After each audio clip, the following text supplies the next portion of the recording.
Hello, everybody. Welcome to the United Stand. The curse has finally been lifted. We finally don't draw a game and we're able to win 2-0 at that. You know, the 2-0 may be a bit generous to how the game played out, but I'm sure we will get onto that.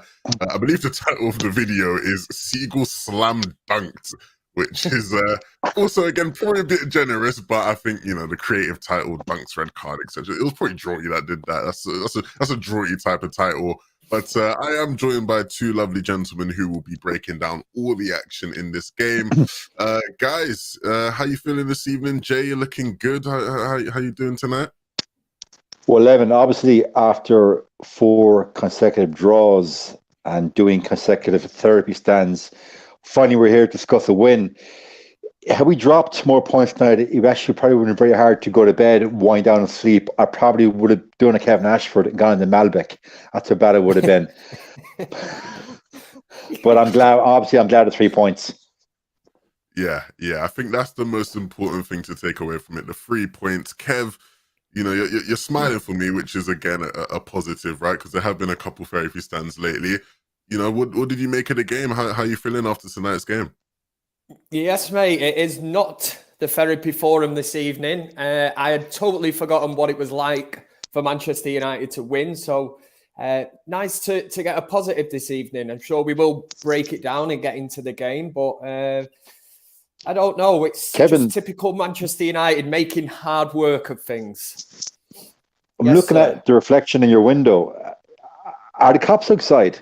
I'm seeing a red light and a blue light. Can you see it? Can you see 11? Yeah, I think it's your TV, right? Is it TV? I was like, what the hell is that? It could be the police. You never know with me, but I think I got one of them as well. The TV, the backlight, it all lights. Yeah, I was looking. I was like, what? Well, to be fair, the fact that this is what we're talking about 2 minutes in says a lot about the game. It was 2-0, guys, but it wasn't the most satisfying of 2-0s, if we're being honest. Of course, not the same levels of negativity I think are coming from this game as previous, but let's be real. Certain parts of that game were absolutely torrid on our behalf, and I think many people sort of expected that. Brighton are a team who play a good brand of football. You know, they aren't a team that heavily relies on just winning duels and aerial duels to be able to be successful. I think we saw that as a lot today. Jay, in terms of how the game actually played out, you know, throughout the match, I know the first half wasn't the greatest. Second half as well wasn't ideal, but we had our moments. What did you make about how we actually played in this one? First half, I couldn't get over the fact that we're at home. We need 3 points. We're playing Brighton. Brighton, by far, looked like a better coached, for better drilled, and by far much better passing side. When Brighton are in possession of the ball, they had us pinned back in our own half. I don't know whether, Levin, you think they had us pinned back, or were we told by Rangnick, right, we're playing Maguire and Lindelof today, we're playing Fred and McTominay in front of them, literally as babysitters, we are going to sit back. So whether we were sitting back or been pinned back, do that at home in the first half against Brighton, when you need 3 points, you have to get 3 points. I thought it was very cowardly. Is that coming from the manager or the players? But either way, I thought the first half today, United played like a bunch of cowards for me, 11. Yeah, no, it's interesting you say that, because I think this was something I did fear in terms of when you look at some of the previous games we played, right? It was something I highlighted where even if you look at some of the games where we had first halves where we looked good, you still look at some of the stats and you go, I don't know about that, right? First half against Southampton, a lot of people left that going, you know, we played decent, we got the goal, we probably should have had a couple more, but they had more possession than us. And I think the biggest fear was always against a team that can do more with the ball, right? They are going to just be able to pin us back and punish us. And I think that's, you know, sort of what happened with Brighton today. They came out and they are a team who can use the ball much better. And it showed. And although we got the results out, you know, we're not trying to focus too much on the fact that we didn't, but you know, against better teams, you do start to think what is going to happen in those games.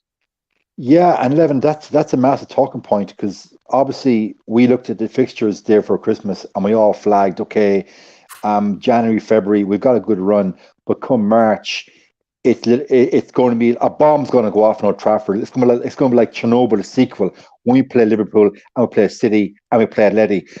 3 very tough games in March. But to my point, once I saw Lindelof and Maguire starting, we all would agree as the group Maguire should have been dropped, and McFred to come back as I've said, as the two babysitters. We know that we were playing a back six at home against Brighton. So is the fact that the manager is going through, right, I can't get him to press for 90 minutes. I'm not going to get a 90-minute performance.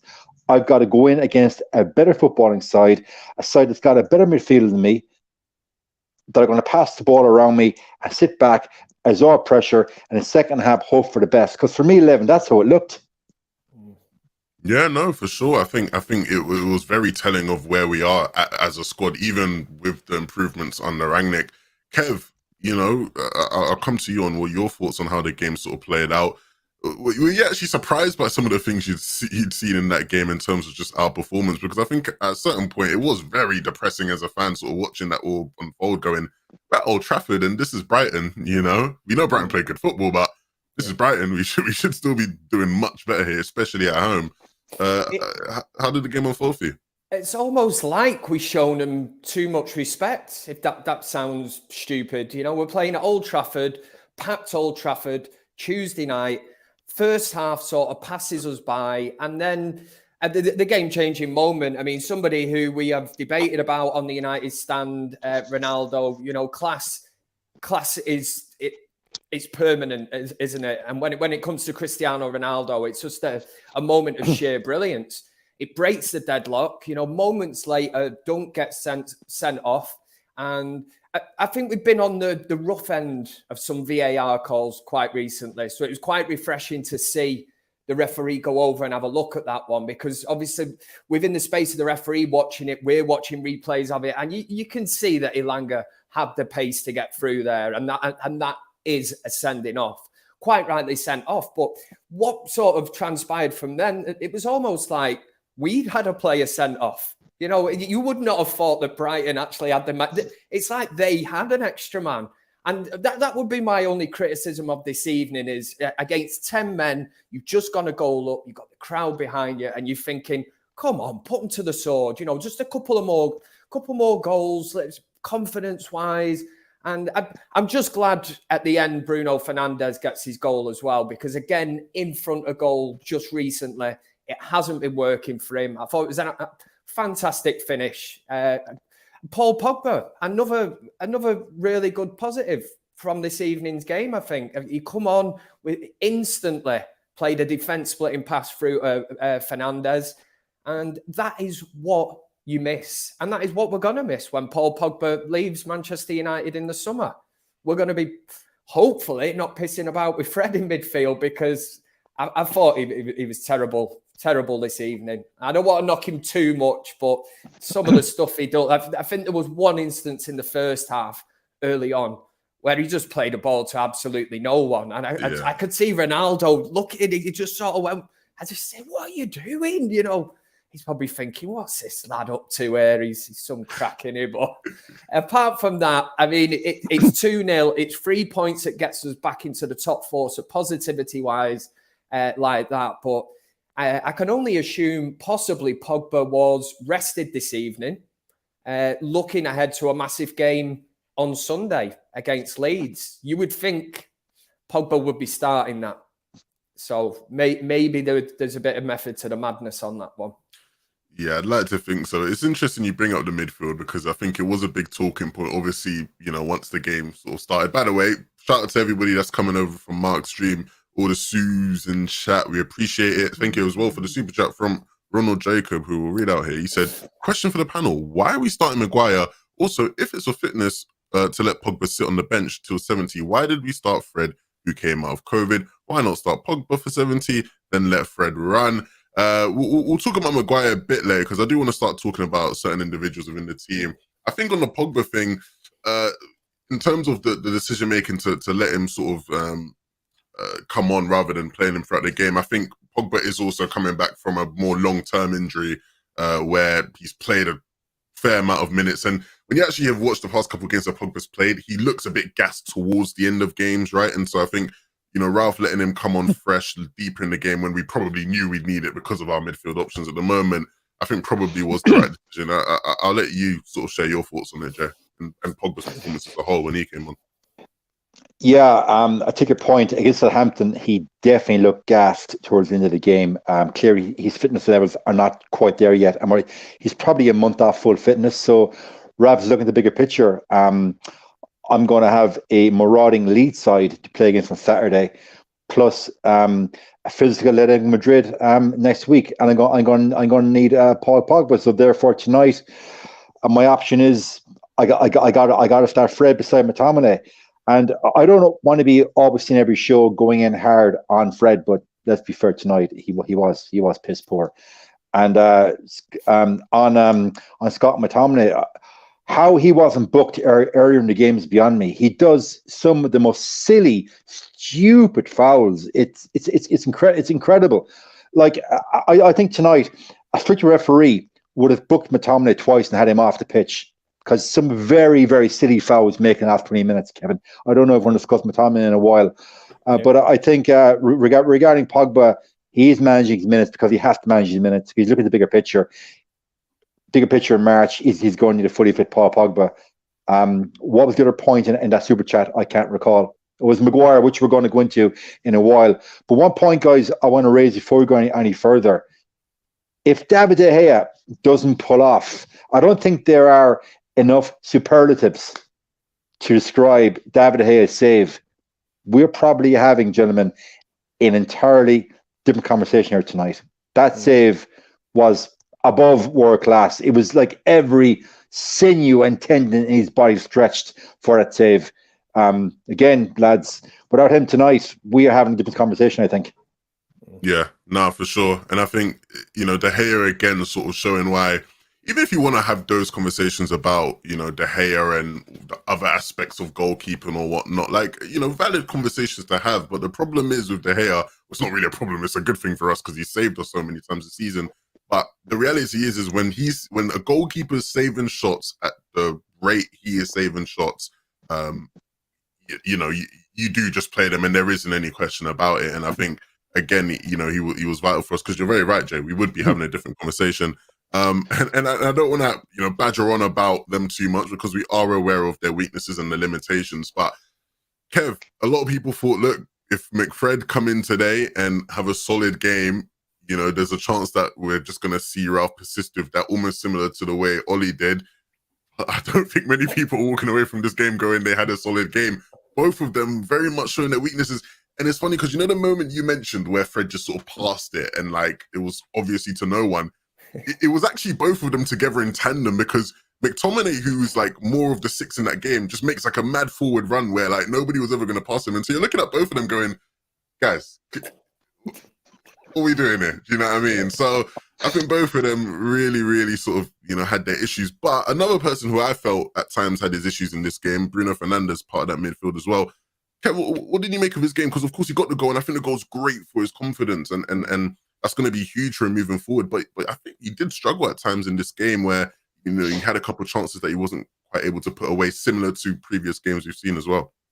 I think it's a confidence thing with Bruno Fernandes. I'd say the one thing about his game today that I certainly looked at and thought, yes, is the kind of wavelength that he was on with Ronaldo. I think there was 2 or 3 instances where he put the ball straight on the money. And on another day, Ronaldo could have had a hat-trick. He missed one at the Stretford end in the second half, a header, which we've seen him score many, many a times. The header that went wide. But his all-round play, Fernandes is one of them. There's no doubt about it. It's a confidence thing. And I think it's probably the main reason I'm glad that towards the end of the game, he took his chance and scored. Because as I say again, Leeds on Sunday, that's going to be a total different battle to what we've had this evening. As Jay rightly says on McTominay, well, if we're talking about McTominay and Fred as a partnership, I think it's pretty much dead in the water. I mean, we're literally, with no disrespect to Brighton, because Bissouma would walk into this team. We've said it about Wolves, that Moutinho, Neves would walk into this team, and it will continue to happen. Every single team we play in the Premier League, there'll be a player in that midfield where we go, he's better than them, we take them, they could replace them. And McTominay, I wouldn't say he was prolific, but I think there was 2 instances today where balls left the stadium and are making their way to space and could possibly come down with like snow on top of it, because there was 2 that were just absolute wild, man. I mean, the technique, you know, when a ball comes into you, you've got to get your body over it to try and get some kind of control over it. And you see McTominay getting a bit giddy and just leans back, and it's like, see you later. Yeah, nah, for sure. I think both of them again. At least they put in a performance where, you know, you could go to the people who are the higher ups and go, and this is why we constantly say we need more midfielders and better midfielders. But we'll move away from McFred because, of course, their limitations are obvious, guys. I think nobody can deny that they aren't the greatest pairing by any means. But other places, across the pitch, right? You know, obviously Jadon Sancho had been in pretty decent form. Elanga was brought in instead of Rashford. What did you make of our wide players in this game and their influence on things? In general, I felt the whole team, I don't want to single players out too much, just because I did feel, especially in the first half, the whole team really was off, and it was an example of where, you know, we still have a long way to go as a squad. But in terms of the certain dynamics, you know, would keeping Elanga in the team be something that you guys would do? Were you impressed with Rashford when he came on? Like, what are you thinking about our wild players here? I'll start with you, Jay.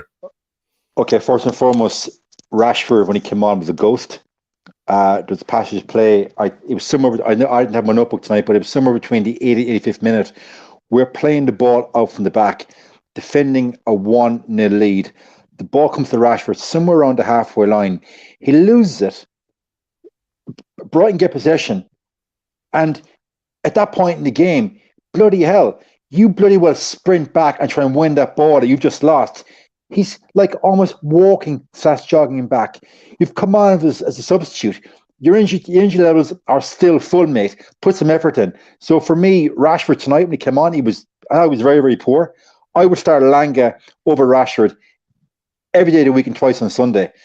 Like Rashford, like obviously sending off with Dunk, I don't believe for 1 second Rashford would have pressurized Dunk to that extent that Dunk would come into that foul, because Rashford would not have pressed the centre back. So for me, it's got to be Elanga over Rashford every day of the week. I'd love to hear what Kevin and what you think, but Rashford for me this season, guys, I think he's been a 5 out of 10 consistently.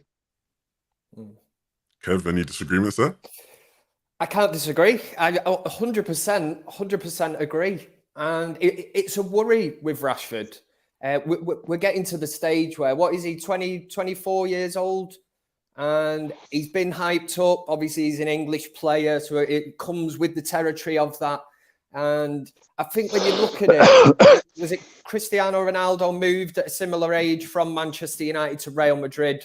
And you think the level that he was at when he left Manchester United, you know, any Manchester United fan at the time, rightly devastated. Yes, we got 80 million, but on the grand scheme of things, you know, he's Real Madrid's all-top goal scorer. What he did in the 10 years or whatever he was at Real Madrid, won absolutely everything. So when you look at it like that, and then you look at a player like Rashford, it's almost coming to the stage where you kind of fear for him. You fear for his place at Old Trafford.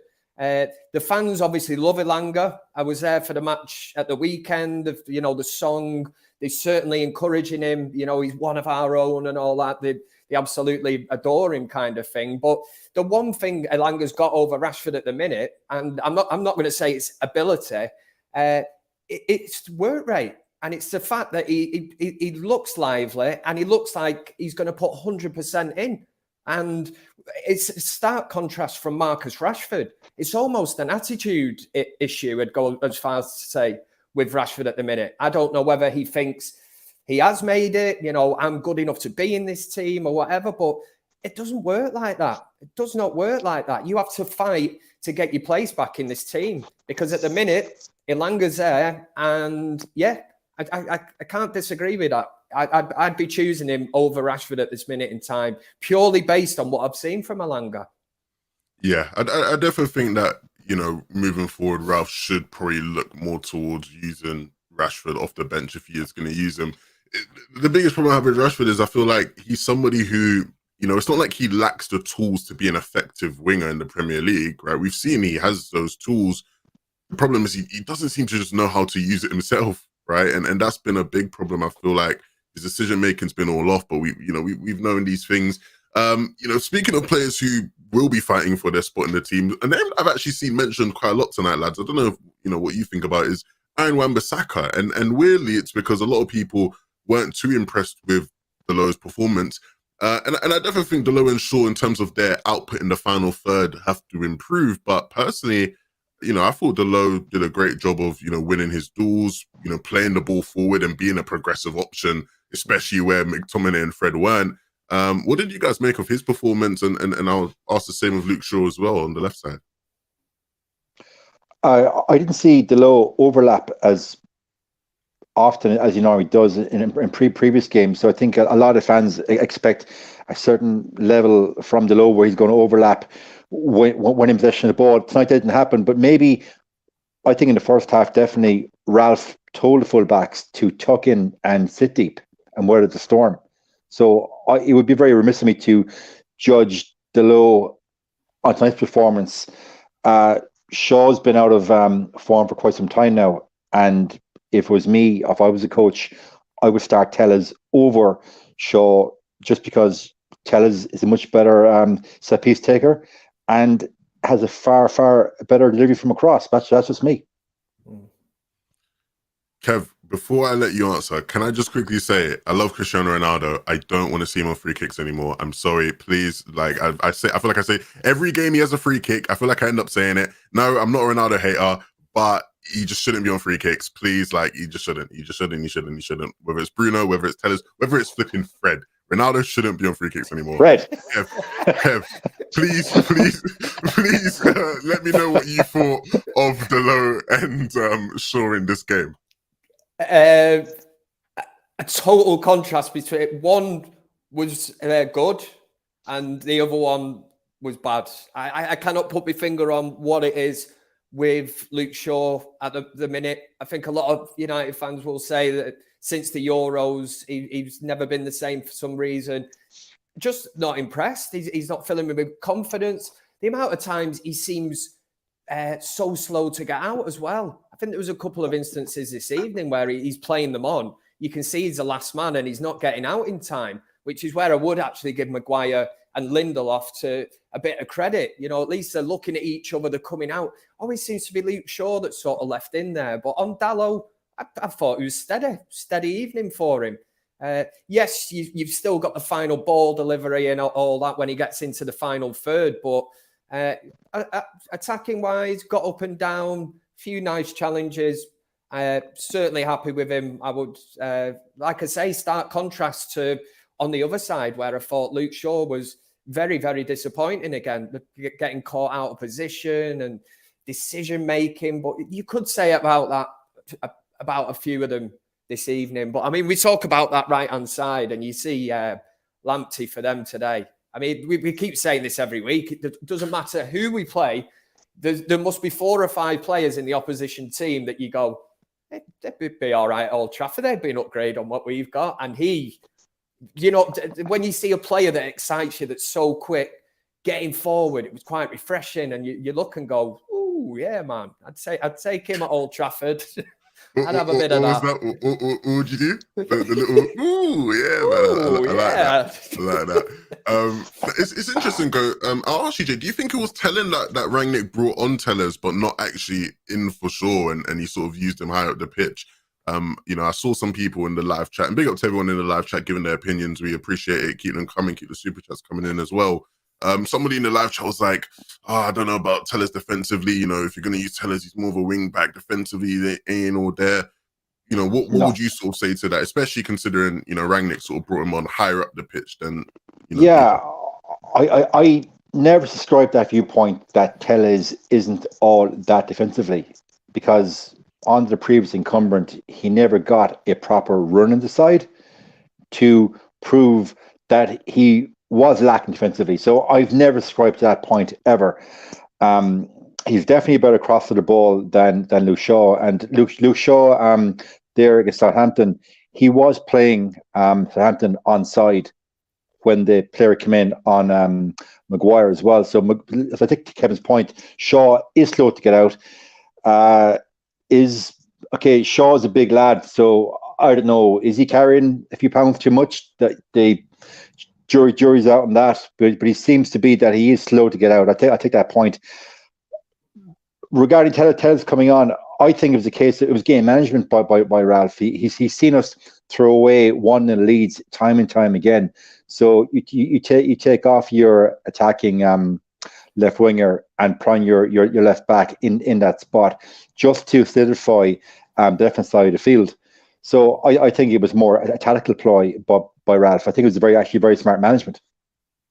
Yeah, no, fair enough. I think that'd be a good answer to anybody doubting whether Tellers is good enough in that sense. The last thing I'll sort of say on Delo, which is something that I don't think is appreciated enough, is the thing where Delo in the final third hasn't necessarily shown us that he's this like amazing attacking right back, right? Where the crosses have been off in some games, a couple in the top row here and there. But the big stark difference between him and Wan-Bissaka, which is game-changing completely, is the fact that when Wan-Bissaka receives the ball, he can be very aggressive with his touch, right? And so somebody will pass the ball from the midfield and he'll almost take a touch backwards or just to be safe, right? Whether that's because he doesn't feel secure on the ball or whatever reason, that's something that Wan-Bissaka was always doing. Whereas Delo, even if it isn't going to come off, he's very progressive. Like, he's always looking forward. And I think that's where, Rangnick will be really impressed by him and will really like him, because that's sort of what Rangnick's all about, where it's just all about the verticality moving forward. And I think in that sense, even if Delo still hasn't shown us that he's this great crosser or whatever, like, he will still just get in the team ahead, especially when he's having games like tonight where he does still win his, one-on-one duels, which is what everybody gave Wan-Bissaka credit for. So it'll be interesting to see, but I don't think Wan-Bissaka really will have much luck getting back into that team unless it's for rotation and fitness reasons. Somebody who obviously will be getting right back into the team, hopefully, is Raphael Varane over the weekend. But who will be his partner, guys? Who will be playing alongside Raphael Varane against Leeds? Jay, give me the rundown. What's going to happen on Sunday? Levin, brother, I love you, but that's probably the most rhetoric question you've ever asked me. You know what I'm going to say, man. You know what I'm going to say. It's not going to be Harry Maguire. I do know who you want, but who do you think will? Right? Who do you think will? Because I know who you want it to be, but who do you think it actually will be? Okay. Lindelof for me tonight was the better of the centre back pairing for me. He was better. The only time where I got worried was late in the game. Obviously we're 1-0 up. Lamptey puts in that lovely cross for Welbeck, and Welbeck jumped between Lindelof and Maguire, and neither of the two of them picked up Welbeck. So that's probably the only glaring thing, that mistake that I could see tonight from Lindelof. In an ideal world, I dropped Maguire. I put him playing with the youth for a couple of weeks, and I start Lindelof against Leeds. But we know what's going to happen. I think back comes Varane, and Maguire's beside him, and I'll be tearing my hair out again on Sunday. It's funny, Kev, because obviously, they got all the backlash for Maguire starting, when if in reality, if they had just said, no, Maguire's been dropped, Lindelof and Varane are starting. Oh no, Varane's actually ill, so Maguire has to play now. Yeah. They probably would have gotten away with it, but they messed up, and it's like 5 minutes later, Varane's like, honestly, like, and with how devious Man United are, I wouldn't have been surprised. I'm surprised they didn't try that themselves. Like, Varane literally must have just been like proper last second ill, because it's like, I'm sure they would have said, like, look, Maguire's been dropped. Everybody would have just been like, finally, they've dropped him. I'm not happy, but fair enough. If Varane's ill, like, we literally have nobody else cool. But they missed out on an opportunity there. Kev, you think it's going to be Maguire? 100%. Unless he's injured, 100%. There's something there. And the fitting thing for me as well, again, I'm no body language or thingy expert, but I see them, old Ralphie there and Maguire walking off towards the Stretford end at the end, man. The guy, they look tight, them two. I'm looking at them and thinking, these two are, they're almost plotting something. I don't know whether they've, You know, are we going for a few pints and a meal at San Carlo, Deansgate, me and you? Or they're obviously scheming and planning something. So there was definitely a conversation being had by the two of them as they walked off the pitch. And I look and think, well, that is the captain and the manager. As much as it pains me, and I don't think he is the man that should have the captain's armband at Manchester United, or is it one of them that's a bit for the cameras, you know, there's the manager and, you know, there's your club captain coming off, you know, having a bit of a debrief with him, walking off the pitch. I don't know if I'm reading too much into it, but I would expect 100%, unless the fridge, Mr. Maguire, is injured or whatever, unless he's injured for the weekend or ill, then he will 100% be starting that game. Yeah, I don't think anybody will be expecting Maguire not to play, sadly, as well. I don't think anybody will be. But are there any other changes you're expecting going into that game? I know some people are talking about the need for rotation. Obviously, we've got a big Champions League game after that. What changes would you guys be making to the lineup? Or is that sort of the team you'd go out with, you know, with the Madrid game in mind, just being right after that? Jay, we'll start off with you. What are you changing about that team? I actually would leave Scott McTominay in, because for some reason Scott almost plays like prime Paul Scholes against Leeds. Only because it's Leeds, I'd leave Scott in. That's the only reason. He had his best game of the season against Leeds back in August, so for that reason I'd leave him in. He fancies Leeds. I would get Fred out of that team, and I would put Pogba into that midfield. And apart from that, I can't see Ralph making any changes. And obviously, in ideal world as well, I like to see Tellez come in for Shaw. But again, I can't see it. I think it's a case of our previous manager had his favourites, and now I don't know, is it any part of the fact that Darren Fletcher seems to be in the ear of Ralph from day one? Maybe he's telling him, play him, he's a good lad, he won't let you down, when he will let you down, in K Maguire, or play him, look at him, play him. So I think Darren Fletcher has a lot more say in team selection than we're led to believe. Because why is our technical director sitting on the bench and in Ralph's ear all the time? That's my take on it. Thank you very much for joining the members club, by the way, Pushan. Hopefully I'm pronouncing your name right, my friend. But regardless, we appreciate you. We appreciate all the super chats as well. We got one here again from Ronald. I feel like every time I do this, it's always Ronald, conveniently. But club sources tell me that Ralph told Maguire that we have gotten an offer for you and we are getting a bag of salted peanuts in return for you, mate. So that's what we would get, and we are taking it. You'd never get a bag of salted peanuts. That isn't even a great deal. That's never happening. That is the biggest piece of the worst bit of speculation I've ever seen in my life. Oh God! Oh my God! Salted peanuts a day, man. The good ones, anyway. We appreciate Ronald and his sources. That's good, Ronald. Would Tillemans? Could we do a Tillemans swap for Maguire? Straight swap? No, they're not doing. No money change hands. They're not doing that deal. even with Tillemans saying that he's not signing a new contract, they're doing that deal, brother. It's we're longer than. I saw somebody on Twitter earlier today going, "Oh, Levin, do you think we could do a Koulibaly Maguire swap?" And it's like, yeah, mate, what? Sure, mate. Koulibaly. Apparently, I don't know if it's actually true, but apparently, like the director of Napoli or something has like publicly like criticized us for signing Maguire for 80 million and like made fun of it. So like, I don't know if that's actually true, but that's what somebody said, and everything on Twitter you see is true, right? So yeah, I don't think that kind of deal would happen. I don't think anybody's doing a swap deal for Maguire, really. I don't think there's any realistic deals there. I don't think Man United will be looking to get rid of Maguire. So as a random IT guy in chat says, in your dreams.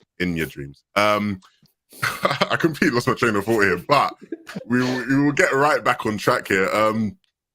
Kev, did you talk about what changes you'd make to the lineup going into the game against Leeds? I don't think you did. I didn't, but at the risk of sounding a bit lazy here, I'm not far off Jay there. I mean, you kind of go down the territory of looking at Tellez in for Luke Shaw if you really want to mix it up on that left-hand side and maybe even give Luke Shaw something to think about. That's why Tellez was brought into this team, and it did work for a while. Luke Shaw upped his game. we've spoke about Maguire. Maguire's going to be in there, so there's no point me even saying I would not play him. And then in the midfield, Fred is nowhere near that team, And on current form, I would take out McTominay. If Matic was 100% fit and ready to go, I'd have to actually swap up the midfield that much. I think I'm a bit like any other United fan. You just get sick of seeing the same old crap in the middle of the field every single week. So, I'd be going down that route. It's interesting, Kev, because as much as you you and I tend to agree at times, I think the one game where you probably wouldn't. Kev's barber here, by the way. That is actually my barber. Is it actually your barber? Oh, wow. Every time I go to get my hair cut, he says, "Sent in a super chat there the other week, and you didn't read it out." And then he tries adding it on to the bill at the end when I've had my hair cut. So I get the super chat money back. That is class. At least he's had it read out now. Fair play. Well, look, your haircut's going to be a bit cheaper next time, isn't it? We appreciate the super chat, Kev's barber Paul. Keep them coming in, guys. Wow. It's weird because I think the one game, similar to sort of what Jay said, I think the one game where you probably would keep McTominay in is this Leeds one, just because, it is all about that sort of running and intensity there. And you probably are less likely to get that from a match in this sense. But I would like to see Matic, get involved a bit more. There was a weird article that came out, or a weird story at least that came out about him being in a showdown with United for contract talks. Don't know what that's about, but yeah. Honestly, it was one of the ones where, when you just sort of just ignore it because you're like, nah, man, I don't know about all that showdown. Anyway, it sounds like a Sun or the Star headline. That's what it sounds like.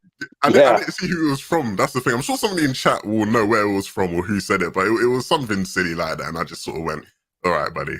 Matic in contract talks. In a showdown with Rangnick. Like, come on.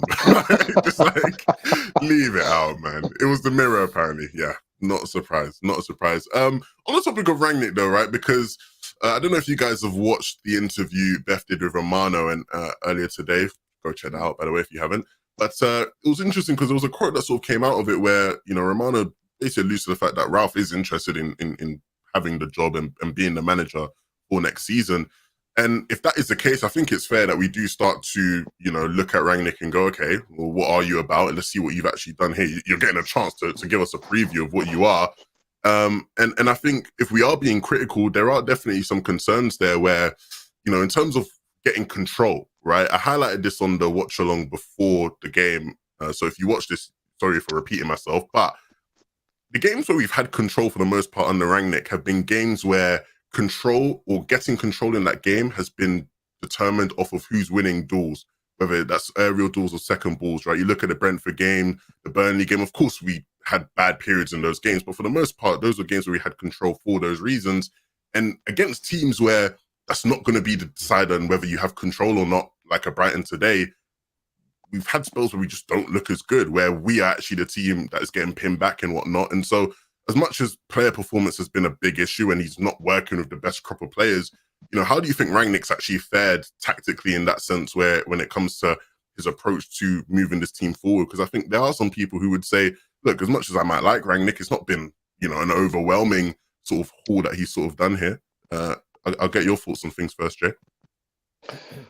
I suppose tactically, when it came to the former incumbent, was found tactically inept time and time again.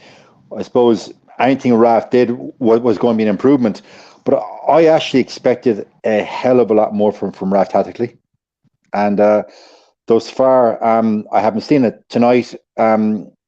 He reverted back to type. It was a 4-2-3-1, sit back, counter attack, and moments from our goalkeeper, moments from our 804 goal Ronaldo won the game. So tonight we went back to Moments FC. We've drawn 4 games in a row where we literally grasped the draw from the jaws of victory. So if I'm judging Ralph on what I've seen the last 4 weeks, I wouldn't give him a job. And secondly, Ralph, for me thus far, he hasn't yielded power, because for me, he hasn't been given power. We thought he was going to come in And I won't say revolutionize the training methods, revolutionize the attitudes, because clearly the attitudes of Man Utd players stink. But the power he has over that squad, for me, is very limited. He didn't get his CDM that he wanted. He wanted Jesse to go. Jesse's still here. And we're still stuck with Favourites FC. So from what I've seen thus far, personally, no, I don't want to be manager. Definitely not. Yeah, Kev, it's interesting, right? Because I think, there are different sides to the game that you have to sort of analyze and look at. I think one of the biggest complaints always under Ollie was that, in terms of when we have the ball as a team, the patterns of play in possession were always quite basic. At times it felt non-existent, right? And even still under Rangnick, even given some time, whether he's worked on that or whether he's actually committed the time in training to improve those things or not, we haven't really improved in that regard. Still very, sort of basic stuff going on there. And at times it can make these games feel a bit hectic when we have the ball. Would you look at Rangnick and how he's done so far and go, maybe he should be in contention for the job, or is there still more to be seen there for you? The first part of the Rangnick era is obviously clearing out what I would call the rats, the snakes out the dressing room. We've already seen this stuff coming out this week, even the likes of Gary Neville saying that he knows, that there is a mole in the dressing room. One of the players is basically feeding the press with what's going on behind the scenes.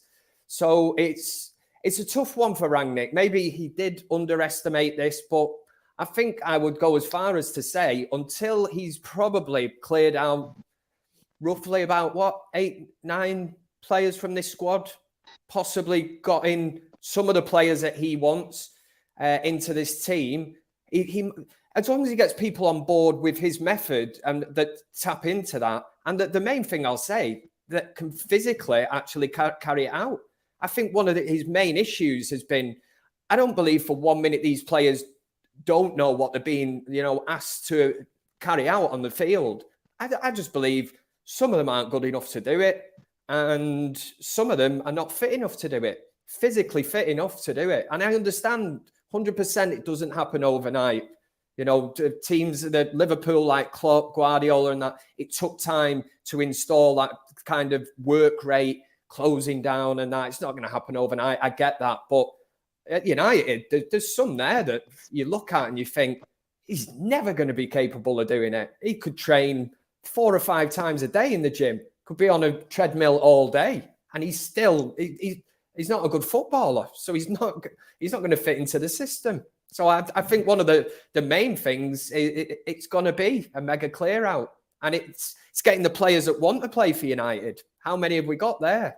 The likes of Jesse Lingard that we've kept. He needed a few days, go and get your head straight, mate. You're staying at Manchester United for another few months, and then you can leave for free and get a ball of money wherever you're going to go. And obviously the uncertainty over Pogba, there's other players in that team as well, isn't there, that could leave Manchester United. But yeah, I think it's mentality, fitness. There's a few things, but I could see him. I could see him getting it. If Manchester United can't get the top target in this summer, I wouldn't be surprised if you've got another year of him. Yeah, it's interesting because I think that the big worry for a lot of us would be that, we went down, or not we went down, sorry, Brighton went down to 10 men. And most people probably wouldn't have even been able to tell if it wasn't for the little, wherever you're watching in the world, the red thing, or the radio people telling you that they had 10 men. So, it definitely, a lot to be desired. I think I'd like to see us be able to control teams, or to be able to control games beyond just having to control them via winning duels, right? Rangnick is somebody who is renowned for his pressing philosophies and his ideas around pressing. I'd love to see that area improve for us a lot more. The fact that we allow teams, especially at Old Trafford, I think that's a concerning thing, because this is happening at home a lot of the time.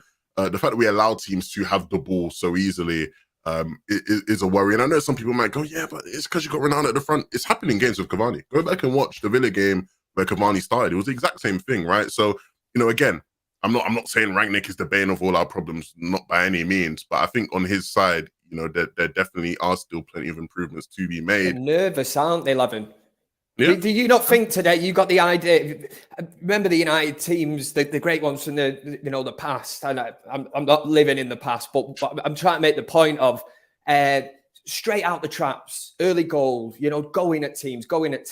Today, it's just bad, and all of a sudden, backs to the wall. And I'll say one thing at Old Trafford, you know, you should be playing to that crowd, really, going out there and trying to entertain them and that. But I think just recently there's been boos, there's been jeers, and I heard that at halftime today when they went off. There was clearly, you know, a few jeers, few boos, and some of these players. That's why I go back to the mentality thing. It's almost like they don't want the ball. Luke Shaw, there was a few instances where it was played to him, and he's almost like, "You're giving it me for you, dick," you know, and giving it him somebody else, and it's almost like they don't want to express themselves. And I can't believe for 1 minute Rangnick's put that into them, where it's like.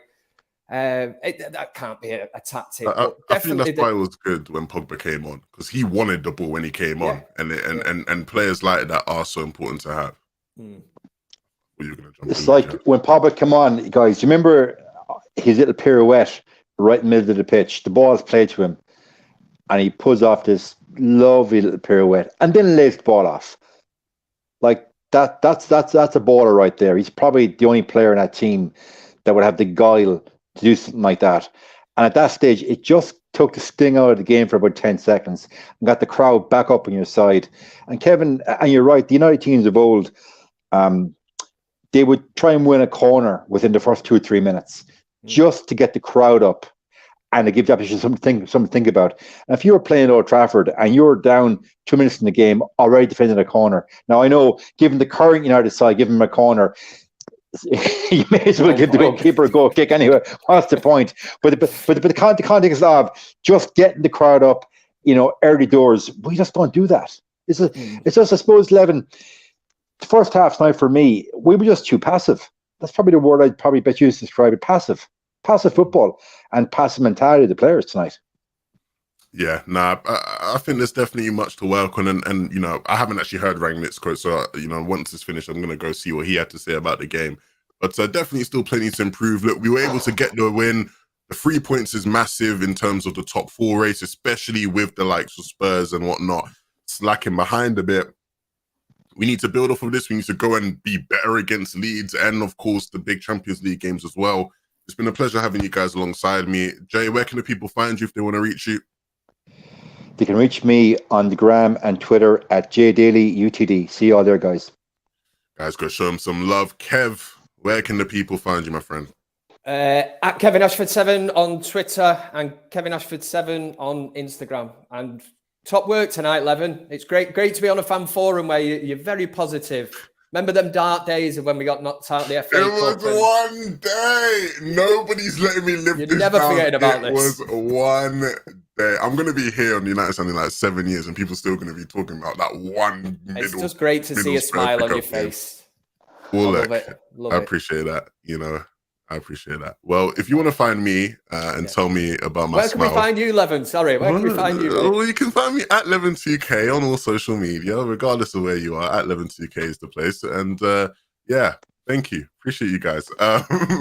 Be sure to subscribe to the channel if you aren't already. Like the video. Go check out some of the fan vlogs as well that will be on the channel. We appreciate you all for watching. Thank you for the super chats. Thank you for the mods. Thank you to all the people in the live chat. Have a good night. We'll see you all very soon.